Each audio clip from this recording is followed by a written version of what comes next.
Good afternoon, everyone. I'm Jean Beam. I'm the coordinator and host of the ASL lecture series. I'm so excited to welcome our guest lecturer today. We know that the deaf community is very small, and we'd like to have a special guest welcome our presenter, Matilda Prestano. She was born in Burma, but raised in Santa Fe, New Mexico. I'd like to turn it over to her. And currently, I would like to explain that she is a professor, faculty at Cornell University. Now over to you, Matilda. My name is Matilda Prestano. I'm here to welcome our special guest lecturer, Tawny Holmes Leibach. We have known one another for many years. We met at Gallaudet University. She was also my professor in the Masters of ASL Education program at Gallaudet University. It was a very exciting time, and she created a welcoming presence at the university. Currently, she is working at Gallaudet University and serves as the Language Planning and Policy Council for the newly established Office of the Chief Bilingual Officer. She is a third-generation deaf person that brings her heritage to her policy and advocacy work.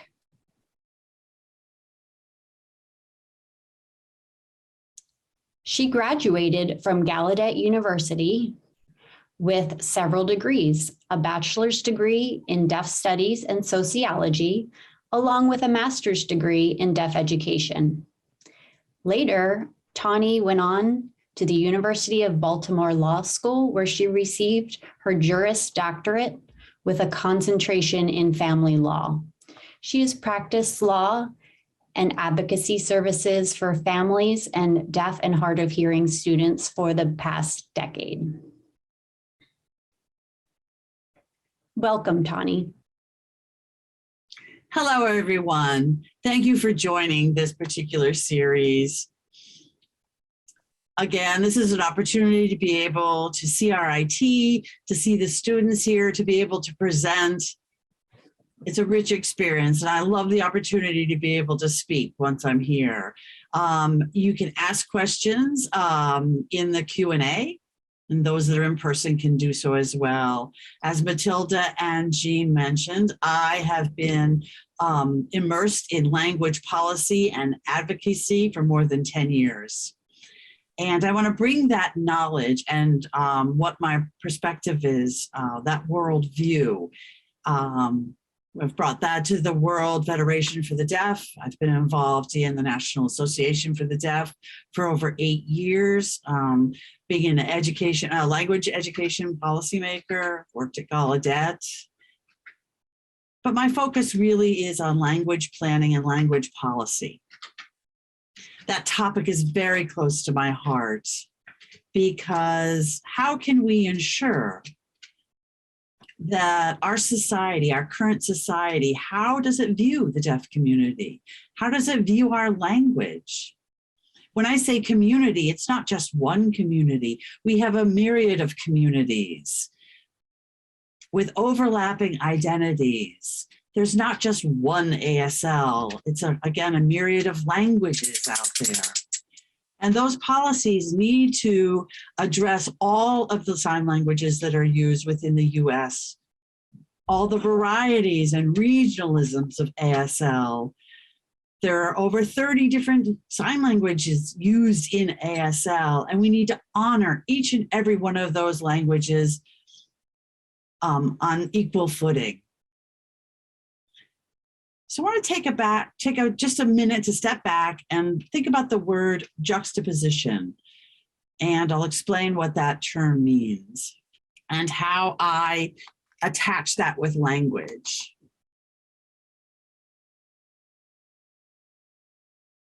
So the term juxtaposition,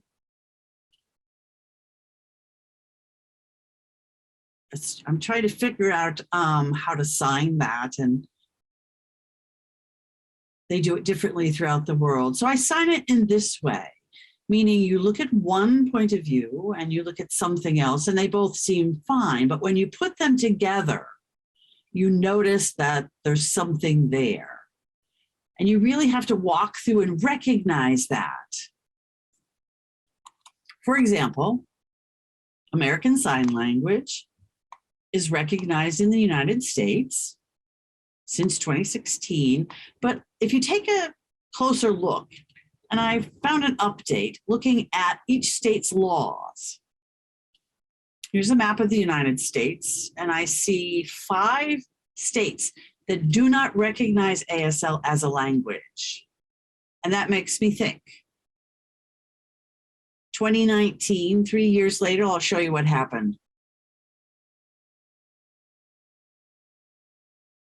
All 50 states now recognize ASL as a language.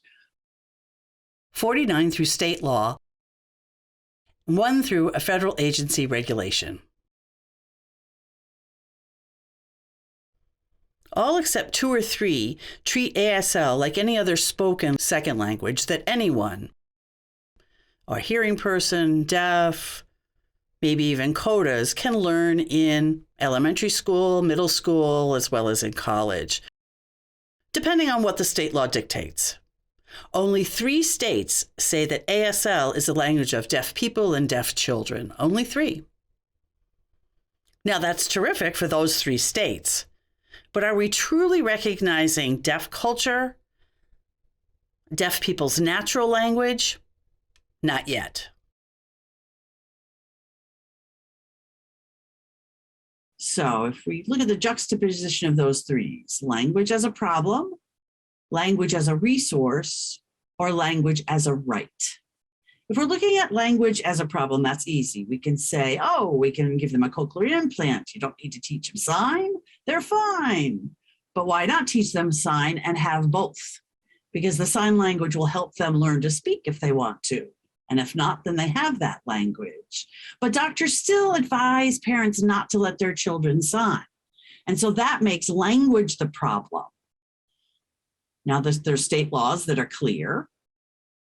Now let's look at language as a resource. Great, that can help me do something that will give me a benefit. But language as a right. I believe deaf children should be taught to sign, and we're not there yet for the most part, not from a legal perspective. That's where we are with the laws. In general, if you look at the statistics of how many people know or use American Sign Language, I find this really interesting. I'll give you a couple of minutes just to look at this graph.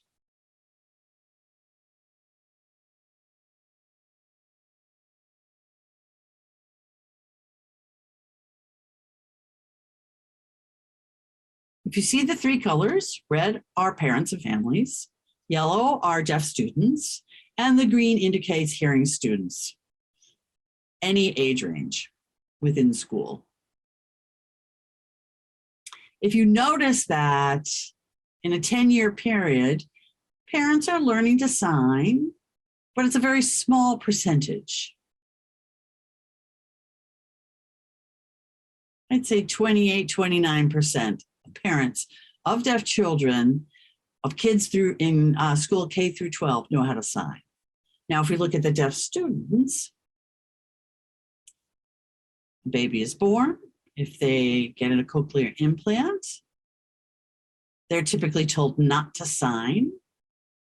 So only 15% receive services.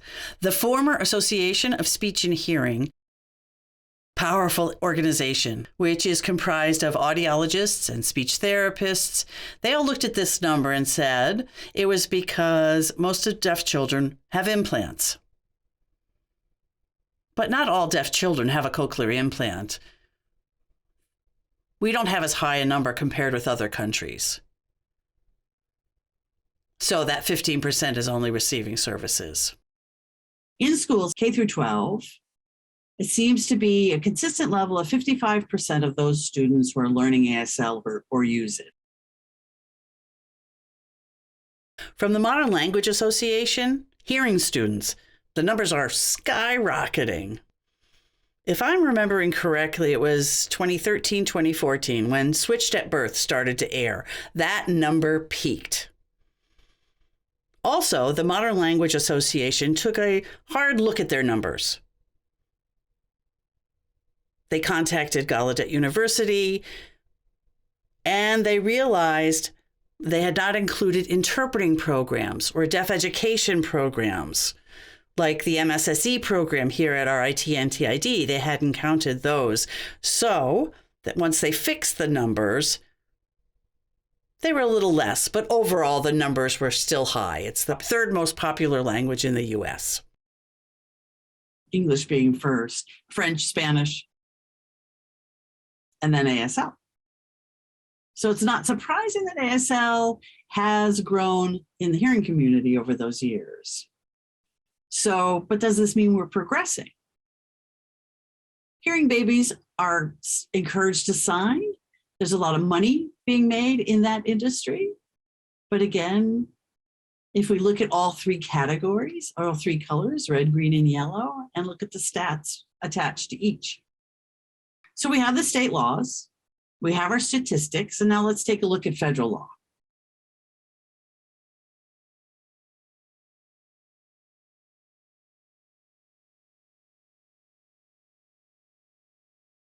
So we're looking at 4 specific laws here. The first one being Section 504, the Rehab Act. And that really focused on providing access to people with disabilities. And those places that gave access would get federal money, grants, they could add to their budgets, requiring access for all students with disabilities. In 75, we came out with IDEA, Individuals with Disabilities Education Act, and that required students to be mainstreamed. They expected more services within local public schools. 1990s, the Americans with Disabilities Act, which really raised the bar. 504 was passed, and nothing was passed until 1990. So the application was quite limited. Think about movie theaters. There was no federal funding, there was no captioning. If you were going to a private school, you wouldn't get any access. So finally, the ADA opened up many doors. It meant that public places, private companies, employment, schools, all had to provide access. So we have to really thank the deaf community to be part of that protest to make sure that the ADA was passed. Then in 2000, the Early Hearing Detection and Intervention Act was passed. And that focused on hearing screenings for deaf babies, or screening all babies, I should say, to see if they were deaf or not. That law has both pros and cons behind it. Because of the screening, a child can be referred to an audiologist and to any other specialists. Typically in the past, a child was identified as being deaf at 2.5. Take me, for example. My parents didn't realize I was deaf until I was 18 months old. My sister and brother, who are codas, looked at me and told my parents I was deaf. My parents didn't believe what they were saying. They thought, we have 4 kids, they're all hearing. So finally, my mother banged on some pots. You know, that classic story. And that's the stories. I found out that I was indeed deaf, went to the hospital, finally did a screening on me because of my brothers and sisters trying to convince my mother. I already had language though, but that certainly doesn't apply to all deaf children who are born. And what normally happens is it wasn't until they were 2.5 where they could even start to acquire language. So in 2000, this EHDI Act was enacted. A 2-day-old baby would have their hearing tested to see if there's any difference in it, could be screened and found out if they were deaf or to find out what level they were. And by 3 to 6 months, they could get services, which sounds terrific. That seems that they're, but those services, did they respect families? Did they encourage people to start to learn to sign? No, they did not. The system is strongly white, strongly female-driven hearing. There was implicit bias involved in that. If you look in the medical field, it was been dominated mostly by white men. So that implicit bias also, the people that ran the system all spoke in English. So whatever the home life was like of the family was not taken into account. The needs of the child was not taken into account. And now if we're talking about a child that's 2.5 years old, trying to learn how to speak without being able to hear, it's the same thing whether they were screened or not. There are some successes and it's great. The families have resources, they have support, they're able to teach their child their natural language, but many families don't have those opportunities, especially if we talk about people in socioeconomically poor places. So it's a challenge. So the law is there, but again, it's 2022 and there haven't been any changes to the law since then.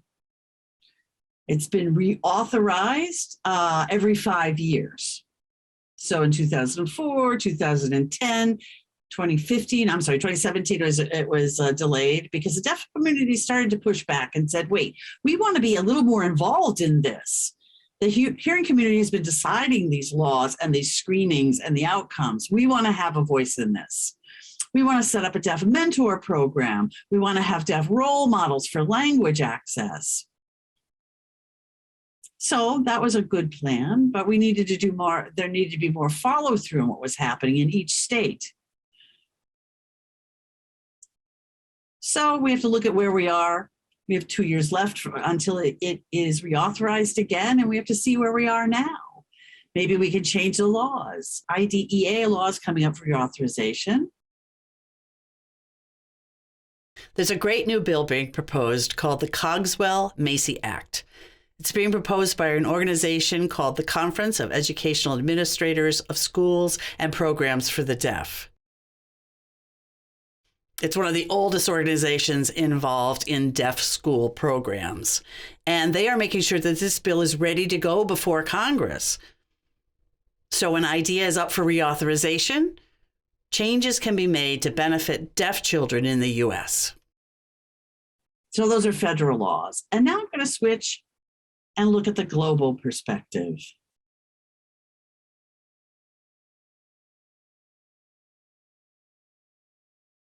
So you're probably aware or have seen the phrase Convention of Rights for Persons with Disabilities. This is an international treaty that was developed by the United Nations. You can see the 3 logos on my slide. The first logo is the United Nations, and they're affiliated with the deaf organization, World Federation of the Deaf, and they're also the US affiliate to that organization is the National Association of the Deaf. So that's sort of the affiliation link. And various deaf organizations around the globe are affiliated with these organizations. So there is a worldwide deaf community who can advocate for rights for deaf people. If you look at the map, you can see the different colors of the countries. They symbolize which countries have ratified this treaty.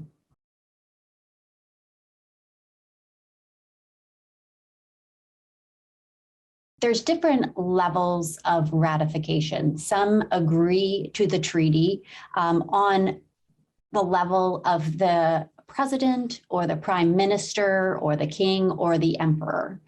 That person can sign the treaty. However, for a more in-depth ratification, the governing body, legislative body, must also ratify that.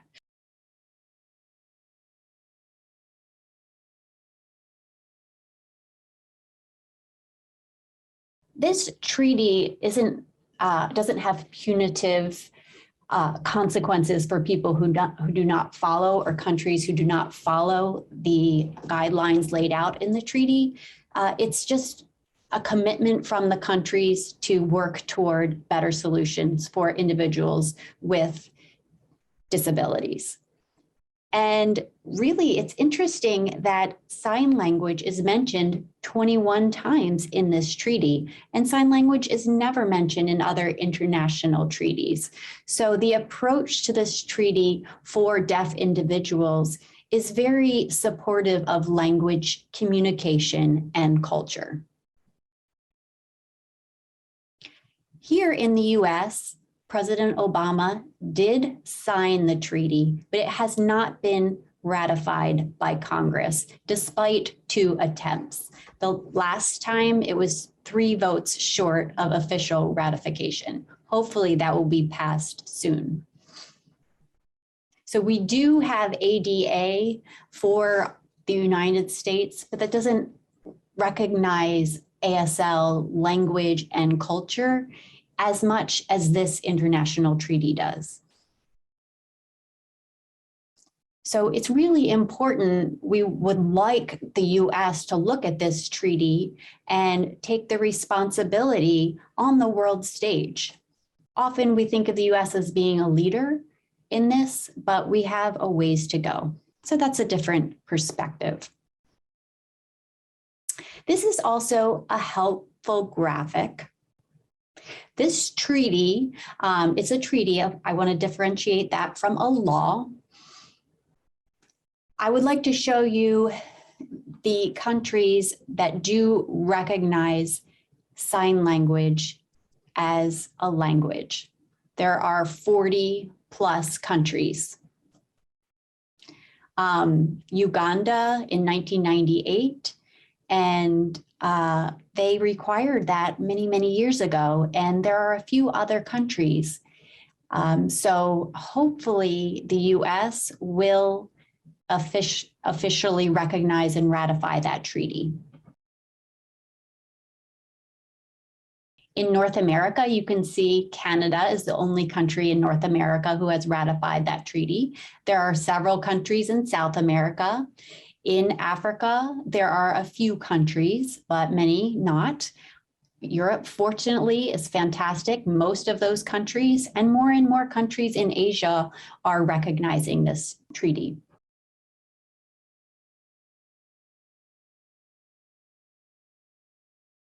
A large percentage, if they've recognized it, it's a larger, and so you can see the different size orientation that shows how much sign language recognition is occurring in those countries. So I'd like to move on to my next slide. So when we look at our state, our federal, and global issues, let's bring up the idea of juxtaposition again. Suppose we juxtapose the idea of deaf babies and hearing babies. This is a fantastic artist, a deaf artist named Maureen Kuzla, who illustrated this cartoon.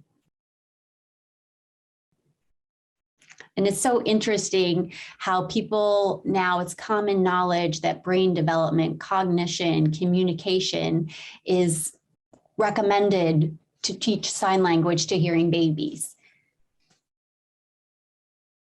And it really helps with normal language growth. But the same thing is true for deaf babies. If you learn language too late, you miss this developmental window, which is really from 0 to 7. And really, researchers are thinking that age might be only 0 to 3. So what babies are exposed to in ages 0 to 3 is critical. So accessibility, being able to provide a language without barriers, is very, very important at a very young age. So that's where we need to see some progress happening. Not only hearing babies, but deaf babies need access to this language. It's wonderful that deaf babies, that hearing babies are learning sign language and also speech, but really there's a lot of room to grow in providing access for deaf babies to a natural language. So internationally, we have new data from the World Federation of the Deaf that says that 92% of DHH learners do not have access to sign language education. They may go to a deaf school, but the teachers do not sign or teach in sign language. They might have an assistant who signs, but that's just really a very sobering statistic that 92% globally do not have access. In terms of the US, there are 40,000 deaf and hard of hearing students. This is statistic from the US Department of Education. So 400,000 deaf students, 40,000 of them have IEPs, and only 8% of them go to a deaf school. So out of that large chunk of deaf students, there are 300,000 students who don't even have an IEP. They're not in a deaf school, perhaps they're mainstreamed. Out of those students with an IEP, only 8% to go to deaf schools. The rest of them are in mainstream education and maybe quite isolated. Many of them do not have access to bilingual education. They do not have access to a qualified interpreter or captionist, good quality captioning. So it's very, very isolating and frustrating for these students. So there are all sorts of barriers. Often there are not enough qualified interpreters. There are only 25,000 certified RID interpreters. So we'll wait, 25,000 educational interpreters, I have to say, and only about 500 of them are certified with RID. Some have different state certifications, and that might be successful in some situations, but really it's clear for 400,000 deaf and hard of hearing students, there are clearly not enough qualified interpreters. Some people might not need interpreters, but it's really important to emphasize the need for language support. Some deaf adults with some residual hearing may still struggle in school, depending on level of hearing. So it's really interesting to think about what these statistics look like. This next slide, I'd like to introduce language deprivation. And unfortunately, this is still occurring. And there are two different models for this. The medical, audiological view of deafness as a lack or a hearing impairment or a disability or something to mourn. The other model is that deaf people are human. There are deaf gains. There are deaf people all over the earth. We have different perspectives, different languages. Deaf gain includes increased peripheral vision. We don't have to depend on sound for certain things. We have sign language. It's very cinematographic. Our language is expressed like a movie from a variety of different perspectives. Really, spoken language can be very linear, and sign languages have a much more rich visual aspect. Not to mention there's deaf culture, deaf identity, being a part of a community, and developing community pride. The medical and audiological model often overlooks that deaf people are human and have a lot of gains. Instead, they prefer to convert a deaf person as close to a hearing person as possible. Often, people might not even want to identify as deaf because the medical model has had such a big impact on their life. I sometimes meet people who have cochlear implants and they're very hesitant to identify as deaf, really because they've been exposed to a lot of information and pressure from their community. And really within the deaf community, there are different pressures, and there are different views within the deaf community on sign language and how to stop that. But really, our horizontal violence within the deaf community needs to stop. If you learn sign language later, that's not something that should be lower level. There shouldn't be any kind of elitism. We should be open and welcome to anyone at any time in their life who wants to learn sign language. There is a place for you within the deaf community. Deaf people have different backgrounds and different roles. Bullying and judgment needs to leave. The medical model view of deaf people that is very marginalizing also needs to stop.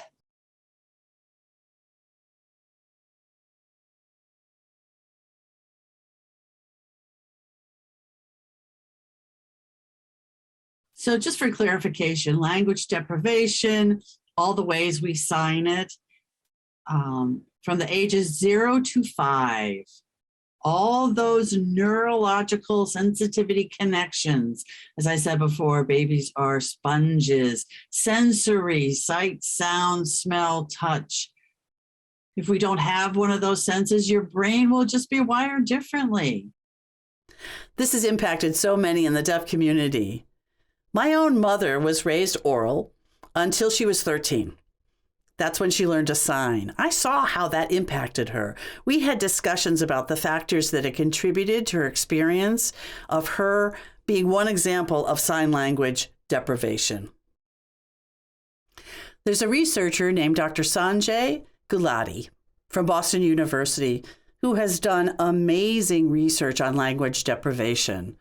Latent deaf himself, he's looking from a psychological and a medical point of view. He studied deaf people who learned sign language later in life, not hearing people, not latent deaf people who could hear, who had language base in English, who had full access to oral neurostimulation, but people who were deaf, born deaf, limited hearing, those from 0 to 5 who had limited access to language, which impacted the rest of their lives. Even those who learned to read and write were successful, but their lives were impacted. Of course, more research has to be done so we can support this with data and try to lessen the instances of this and be able to encourage families to embrace sign language and raise their deaf children. We need to have government make sure that the government allows and provides for equal access to language. For example, I remember when I was teaching ASL to a family who spoke Spanish. And we were going through ASL and having some Spanish grammar. And I decided, why not teach Mexican Sign Language? The family was so excited about that. So how can we do better? How can we match these families' needs and wants? And I don't think we're picking up on that yet. And in terms of language deprivation, it's just something we need to solve. So where is language deprivation happening? Everywhere. Early intervention, education, adulthood. I see examples in all three of these areas from every age.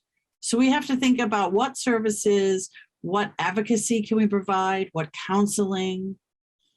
Are we really taking care and involving people so we can reach those babies? Are we reaching the kids that are in K through 12? And then what about deaf adults who learn to sign later? Are we welcoming them in our community? And how do we do that? We have to calculate, and I think there are great things happening out there within the community, but I think we have to think more broadly and share more resources and ideas and gather feedback and continue the work. It's a long journey, I know, but I think if we do this journey together, we can come up with solutions.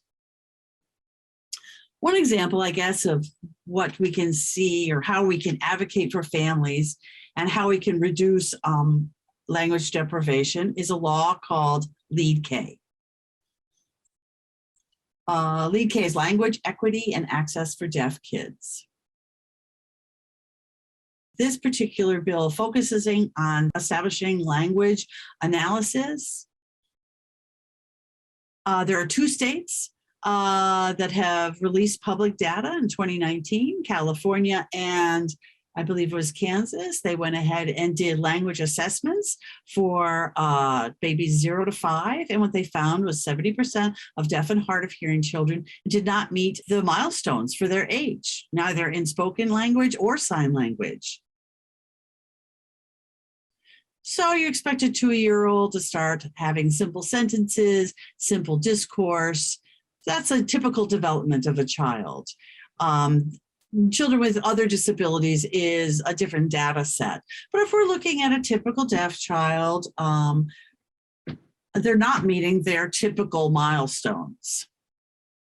So in 2020, California then published, again, their new numbers, 79%. They actually went in and systematically went out and collected more data and found out that 79%. And that tells us something we actually already knew. I guess the system didn't know. They think, oh, deaf kids are doing fine. You know, they can pick up sign language later, they'll be okay. You know, it's just sign language, but it's something we already knew that that's not true. Deaf children's brain development develops the same as hearing children if they have language. We look at codas, they can sign and speak at the same time. So this is a problem, again, of the low expectation that we need to overcome. We look at children that are implanted. We find about half of those children, their language skills and development and their word production is lower or less than half of the sentences that a hearing child, a typical hearing child would. So a cochlear implant has some benefits, but a deaf child still needs the services and advocacies of children that don't have them. Insurance typically will pay for the surgery, but it doesn't pay for any services afterwards. There's no early intervention there. So we really have to be careful and look at the role of technology, which is fine, but then look at the role of sign language and how the two can coexist.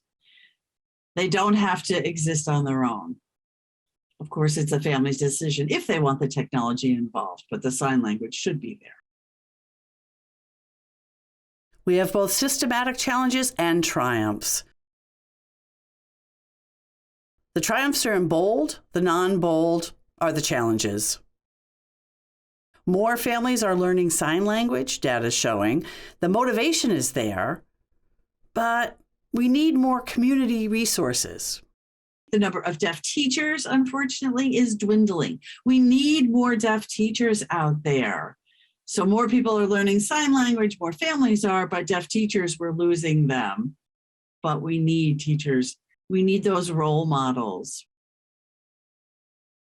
The number of deaf schools, not many have closed over the past 4 years, but we value their import more than we did 10 years ago. We need to encourage and establish more deaf schools in the community so families don't have to send their kids so far away. New York is great. We have 11 deaf schools. Other states don't have as many. But we have to take care and make sure that IDEA does not prevent the establishment of more deaf schools. Larger mainstream deaf programs are closing. Programs with a large number of deaf students that have deaf teachers and administrators, those are closing at a faster rate than schools for the deaf. And we really have to watch out for this. Typically, a deaf student is the only one in a quote unquote mainstream program. And that's tough on their identity and their social development. Deaf administrators has increased. Deaf people running deaf schools, which is fantastic. The number of organizations focusing on deaf ed has increased, and I'll show you the next slide. For example, all these organizations are involved in deaf education. talking about ASL as a language, providing services, making sure children are bilingual. And there's many more. I just picked a few to show on the slide here. These are all advocacy organizations, which I'm thrilled to show. Even Hollywood. It is amazing right now, involving and showing deaf people. Just recently, the movie Coda winning an Oscar. We'll never forget that. Audible, about a Maryland deaf football team made by deaf filmmakers, nominated for Best Short Documentary. There's also Sarah Novick, her book True Biz, which is about a deaf residential school and the deaf community, an authentic story. So people are paying attention to us. Finally, people are including us on screens. I know the deaf actors have worked years and have struggled through many years without any recognition. And finally, they're being recognized by the society as a whole. We're seeing ourselves being represented. We're seeing sign language and our community and our culture being recognized in mainstream America. So I guess our goal is that we really need to make sure that sign language is a recognized language, and we need to check within our community. If you look at this map here, we've got businesses, there's shopping areas, there's leisure, there's getting around, community, and then there's education. Shopping, let's say if you want to go to clothes, we're seeing things like the I love you sign on clothes. There are different labels that are coming out. There's many things like the Deaf Vibe t-shirts. So in shopping, in retail, we're showing up all the I love you symbols on earrings, jewelry, and the like. So we're seeing more of that, which is great. In businesses, there are more deaf-owned businesses, and there are more businesses who are a little more aware of sign language or know that they can write back and forth. In transportation, we're seeing some improvements. We're trying to make sure that communication is better in airports and bus terminals in terms of their text announcements, or actually apps where you can get information. You're not relying on announcements anymore. Out in the community, people are signing, but now let's just look at education. I don't think we're there yet. I think we need to elevate our education as the schools and families as well. Now, my question for you, is it a deaf issue or a language issue? Or are we still in the, oh, those poor deaf people, they have such broken ears? Or is it a language issue? Is this really a language or not? So we have to weigh those two questions. Is it more one or the other? Or is it a combination of the both? And I think it's something we really need to think about. Now with that, I want to show you a short film clip. This was in grad school, and it talks about gene editing. So again, is this a deaf issue or a language issue? I want you to watch this video and tell me what you think.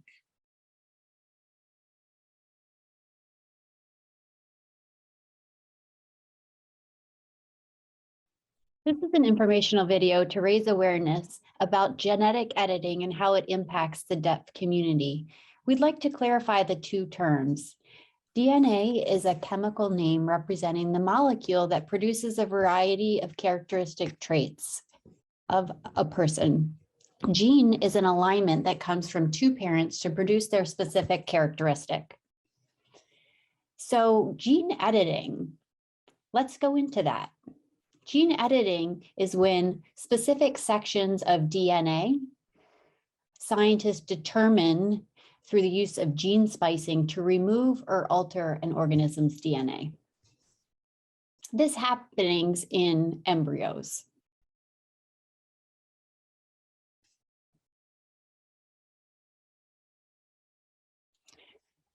This is in an embryo before it develops into a baby. Where can this be used in a positive way? It could be great for research and possibly eliminating HIV or cancer.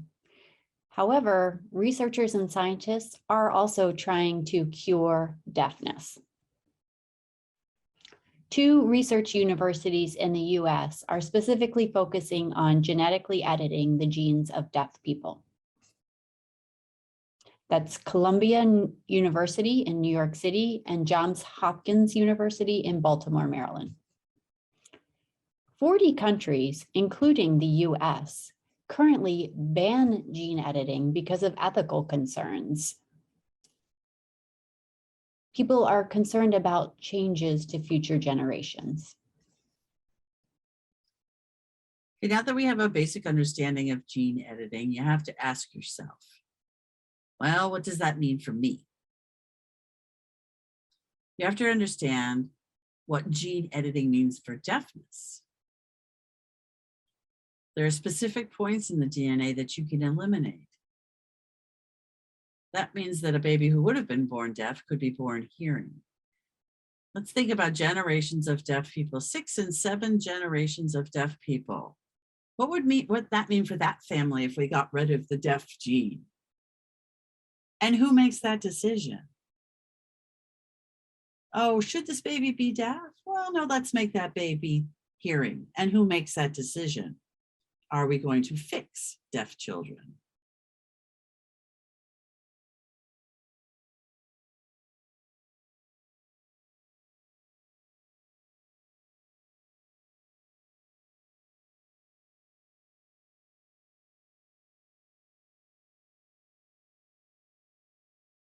Throughout history, science has attempted to reduce the suffering of the masses, which is understandable, reasonable perhaps. Finding cures for illnesses is okay. But now the possibility of removing genetic traits, will deafness be removed? Will that be okay? So again, who decides what to keep and what to eliminate? You've heard the term eugenics, which means the search to create the perfect human being. Maybe it's the color of hair, the color of eyes, skin tone, body shape, the perfect representation of the perfect human being, including eliminating deafness. You know A.G. Bell.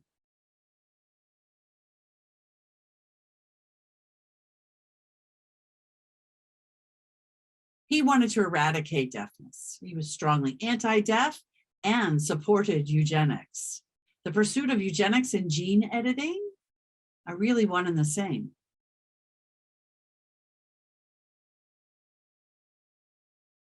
Again, who decides? Does science decide? Now, you as a member of a deaf community, should you be concerned? Our identity will be gone. Our identity, our culture, our language, all will be lost.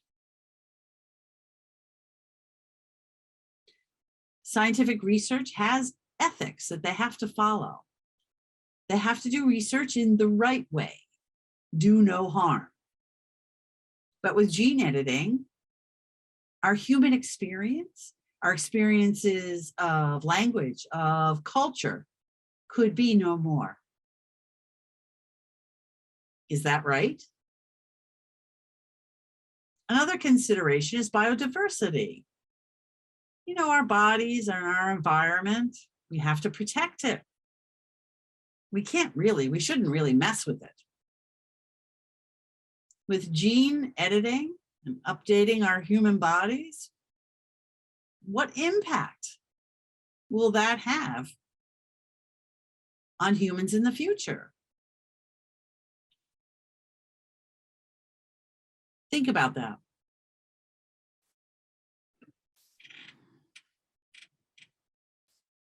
How do we advocate for our deaf culture? How can we protect our deaf DNA? First, we need to work with legislators who are policymakers who create bills. We would like those bills to create laws protecting DNA. We could also advocate and attend marches and protests. We need to be creative. Also, you can share your concerns or stories using the hashtag #HandsOffMyDNA. Do not touch our deaf DNA, period. Do you want more information? Please check the link below. If you want to ask any questions or you want to know more, please use the hashtag #HandsOffMyDNA and leave a comment. Thank you so much. Okay, so that's really heavy, and I recognize that we might have some feelings about that now. That's a new effort that's happening right now, really looking into bioethics, a professor of philosophy at Gallaudet is really looking closely at that issue. And it's really critical that we're involved in how this progresses. In terms of language advocacy in different parts of the community, we need to continue our efforts on that, but not ignore that this other looming issue of gene editing is coming. I'd like to wrap up my presentation now and open the floor for questions. So really having knowledge, skills, advocacy, data sources, sharing ideas, if we work together, we can succeed and develop a great plan to preserve our community and ensure that our community grows and thrives. Really, I have data, links to data that you can look at. Often deaf people really contribute a lot of data and research, and we need that to continue and really have a central place for that and really show the world how deaf people are amazing people on our planet. This next slide, really often we have an us versus them perspective, but really we need to get rid of that and say, this is a global issue. We all need to work together. We really want to break down those tribal barriers. So really the goal is to change the system and eliminate language deprivation. And really keep an eye on gene editing and gene splicing. We need to not ignore that that's a looming issue. Here are my references. And I want to leave you with this quote from George Beditz, who said, "As long as we have deaf people on Earth, we will have signs." Thank you so much for attending today. Okay, there's a question in the chat where you can access this video. If you go to Facebook and look for Gallaudet University Department of Deaf Studies, you can find the video there. Okay, I see a question. Can you share some resources about languages that influence ASL? I am interested in language contact. Oh, okay, good question. That's really not my area of expertise, but there are many studies about that I'm familiar with. Who is doing that? The linguistics department at Gallaudet and a few other universities. They also look at how ASL in the 18 and 1700s has strong links to French Sign Language, and French Sign Language had exposure to many other languages in France and all over Europe. And then that came here to America. So really what American Sign Language came from Europe, but really already in the United States, there was Mexican Sign Language and other sign languages like Plains Sign Language. There is Dr. Malinsky, who does a lot of research about that and in that area of languages that were in the United States prior to ASL. There's another question. If all states recognize ASL, is it possible that the US can recognize ASL as an official language? Well, my response to that would be that I don't necessarily encourage that, because I'm trying to remember what the term, like colonialization. Linguicism is really when a language really takes over other countries. So in terms of, especially in America, South America in particular, and islands, they have languages that look like ASL, but we don't necessarily want to have colonialization happening there because they already had languages. So we want to really honor and respect their historic indigenous languages. Really, there are over 30 kinds of sign languages that are and have been used in the US, so we'd like to recognize that. Other countries do have different sign languages depending on their history and how the deaf community existed or was spread out in those countries. Latin America Sign Language is similar to ASL, so you really have to wade through the influence.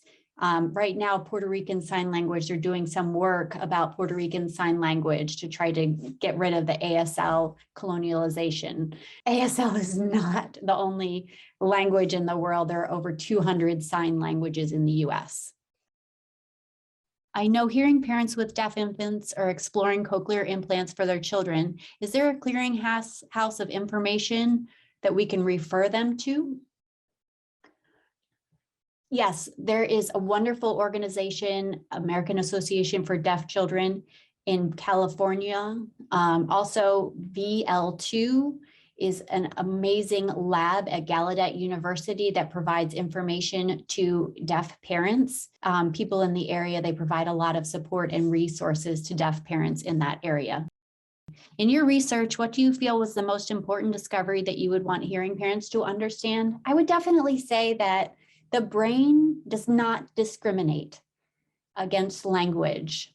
Dr. Angela Petito, who's the director of this lab in Gallaudet University, when a brain is getting spoken or sign language, the brain triggers and fires in the center of language in the brain the exact same way, whether or not it is spoken language or sign language. So we use the phrase from Dr. Petito, the brain does not discriminate. It's just language, and it's very important for the child to acquire that language. The last question, in your research. It's my understanding that deaf students attending mainstream schools are often lumped together with others having special needs. What kind of progress has there been? It's very difficult. There's a lot of different things related to educational background. Some don't know sign language, they're not familiar with deaf culture.